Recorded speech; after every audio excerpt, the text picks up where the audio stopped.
here to explore the controversy. Talk about the controversy. I thought someone was blowing us up there. If you take a look in the background there, we see this bonfire that has made headlines all around the UK. And, you know, I'm looking at it and I have to say, you know, I'm going to use a football analogy here. Like, red card off the pitch. But when I look at it, you know, if there's a way to get something on an agenda, if there's a way to expose genuine concerns, which our community has right around Northern Ireland, right around the United Kingdom, even in Ireland at the minute, if there's a way to expose that controversy, what better way? I mean, that is a genius. Could you tell me a wee bit about the thinking behind putting that up there? Of course, to continue the football analogy, some people have suggested that that was an own goal, but I think we're very much on a winner. Yeah. That bonfire, the bonfires in Moygashel have been built in over 50 years. This is the third location for the bonfire. And traditionally, the only thing on top of the bonfire would have been the Irish tricolour. Yeah.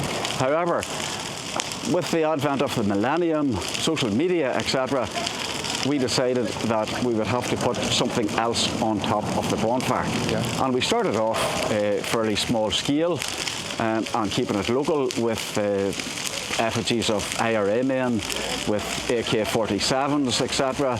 There was a Sinn Féin caravan with election posters at it, a familiar sight to people in Northern Ireland at election time.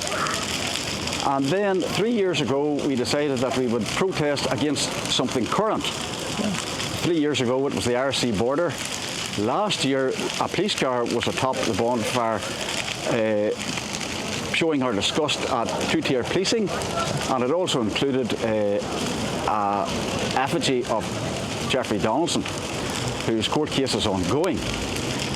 This year, we decided that we would show our disgust on our protest at the crisis that is the small boats crossing the English Channel and the ineffectual leadership being shown in Westminster to stop it. Was there 40,000 last year and counting? This year that will be equalled, if not topped. And nobody seems to want to, has the will, the political will to stop it. We here in Moygashel, the Moygashel Bonfire Committee, as does the community and others. I mean, you only had to look at the headlines of the Sun newspaper. A kick in the galls. Keir Starmer and Macron decided yesterday that there would be one in, one out, with a maximum of 50. Absolute outrageous. So, the Moygashel Bonfire Committee, we want to highlight that issue. We want to highlight that issue. And I think we've done that pretty effectively. It has made headlines here in Northern Ireland, locally, nationally and internationally. And it has taken off on social media. And we are not racist. We are opposed to unchecked mass immigration. And you can call them refugees, you can call them economic migrants, you can call them whatever. But it is a flood. And there will be consequences, unfortunately, in England if this is not stopped, checked and overturned. Yeah.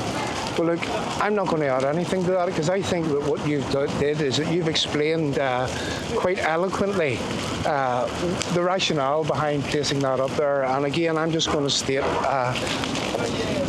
I haven't seen a piece of marketing like that.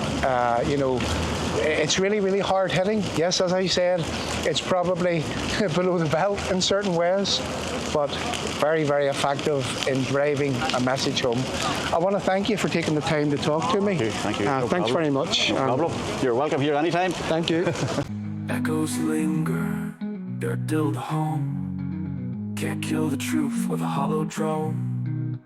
Hands or eyes clenched in fists, history's patterns, they won't be missed.